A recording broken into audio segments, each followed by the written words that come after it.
Hello guys, welcome to Alpha Tutorials. और आज हम लोग कोडिंग डिकोडिंग रीजनिंग के चैप्टर में सेकंड लेक्चर में आप सभी का स्वागत है।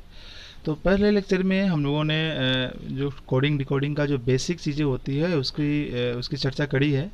और आज हम लोग टाइप 1 क्वेश्चन से रूबरू होंगे, जानेंगे कि कोडिंग डिकोडिंग के क्वेश्चन को कैसे बनाते हैं। तो जैसा कि यहाँ पर आप देख सकते हैं कि क्वेश्चन लिखा हुआ है कि यदि किसी सांकेतिक भाषा में हाईवे को HJIHZBX लिखा जाता है, उसी भाषा में सिम्बॉल्स को किस प्रकार लिखा जाएगा। ठीक है ना, सिम्बॉल्स को किस प्रकार लिखा जाएगा।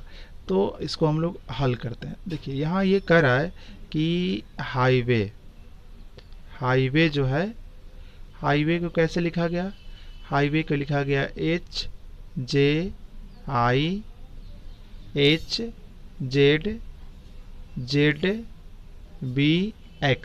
तो अभी हमें बताना है कि सिंबल को हम कैसे लिखेंगे। तो पहले तो आप देखिए यहाँ पर बनाने का तरीका क्या होना चाहिए कि इसको किस तरह से ऐसे लिखा गया, क्या उसका रूल्स है ना। हाईवे को इस तरह से लिखने का क्या कोडिंग करने के पीछे क्या रूल है, उस रूल को अगर हम पता कर लेते हैं तो उसी बेसिस पर हम इसको भी लिख पाएंगे।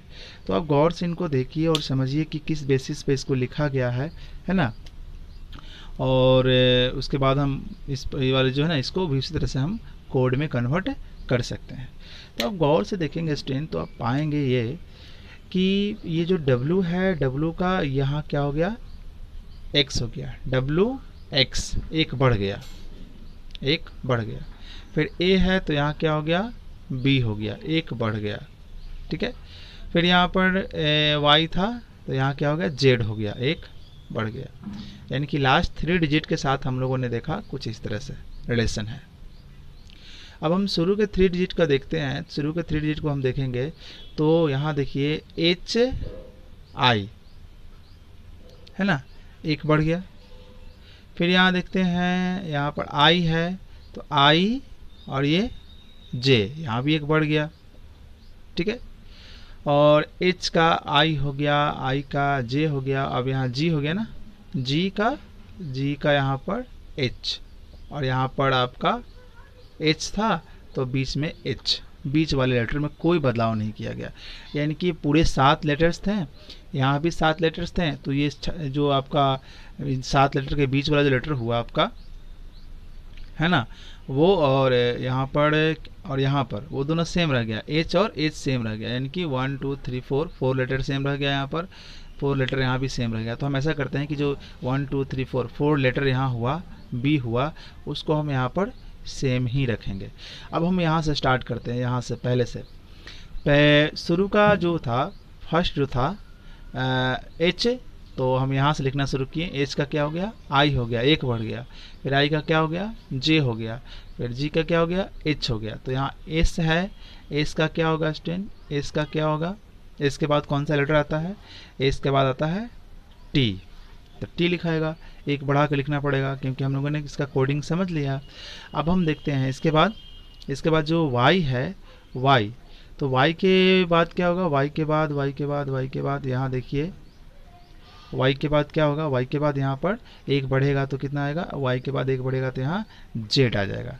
ठीक है, Z आ गया। उसके बाद क्या है हमारा, उसके बाद M है, M का क्या होगा, यहाँ पर हमारा M के हमारा यहाँ पर N होना चाहिए। ठीक है, तो ये वाली बात तो क्लियर हो गई। अब हम लोग यहाँ से शुरू करेंगे, और यहाँ से शुरू करेंगे। ओ है तो O के बाद क्या आता है, P आएगा, P आ गया एक बढ़ाने के बाद। अच्छा, उसके बाद L है, L, तो L का क्या होगा, L के बाद क्या आएगा, L के बाद M आएगा, तो M आ गया, यहाँ भी एक बढ़ गया, और यहाँ पर S रह गया स्टूडेंट। तो S का क्या होना चाहिए, S का T होना चाहिए। तो हमारा जो आंसर होगा वो ये होगा कि सिम्बॉल्स को हम लिखेंगे NZTBTMP। ठीक है, ये इसका आंसर होगा स्टूडेंट। अब क्वेश्चन नंबर 2 को देखते हैं। क्वेश्चन नंबर 2 में कहता है कि किसी कोड में एरोमेटिक को हम BQPLBSJB लिख सकते हैं, तो उसी कोड में ब्रेन को किस प्रकार लिखा जाएगा। यहाँ ध्यान दीजिएगा, क्वेश्चन कर रहा है कि एरोमेटिक को हम ऐसे लिख सकते हैं, तो जिस तरह से एरोमेटिक को ऐसे लिख सकते हैं, इसका कोड ऐसे बना सकते हैं, तो ब्रेन का कोड क्या होगा? तो पहले एरोमेटिक और इसके बीच में क्या, एरोमेटिक और इसके कोड के बीच में क्या रिलेशन है, पहले हमें वो फाइंड आउट करना पड़ेगा, पता करना पड़ेगा। उसके बाद जो है फिर ब्रेन को उसी के अनुसार हम कोडिंग कर पाएंगे। तो देखते हैं कैसे ये बनेगा। तो आइए यहाँ पर देखिए, यहाँ पर क्वेश्चन हमारा ये है कि हमारे पास यहाँ क्वेश्चन ये है कि ब्रेन को हमने यहाँ पर कैसे लिखा है, ये एरोमेटिक को हमने कैसे लिखा है,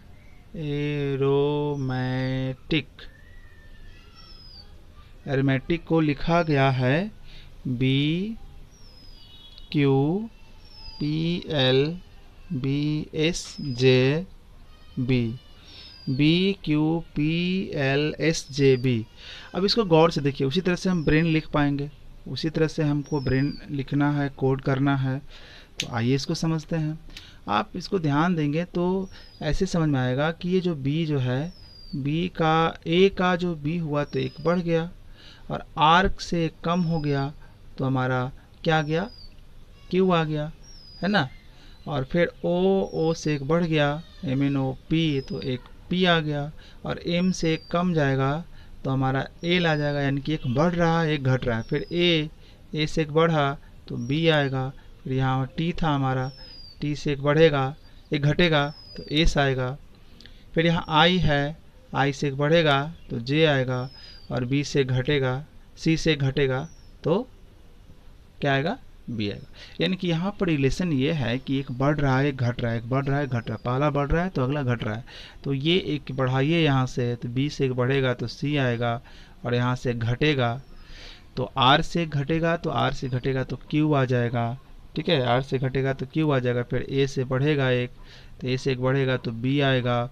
फिर I से घटेगा, I से घटेगा तो I से घटेगा तो क्या हो जाएगा, I से घटेगा तो H हो जाएगा, है ना, H हो जाएगा। फिर N से एक बढ़ेगा यहाँ पर, तो N से एक बढ़ेगा तो कितना हो गया, N से एक बढ़ेगा तो आपका MNO हो जाएगा ना, हो जाएगा। तो कोड जो है ना, कोड हमारा क्या आया, हमारा जो आंसर आया वो आया CQBH, वो आया स्टूडेंट, ये हमारा आंसर हुआ।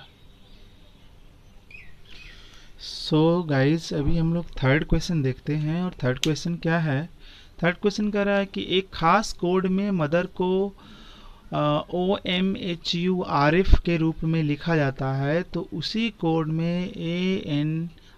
कोड में आंसर को कैसे लिखा जाएगा।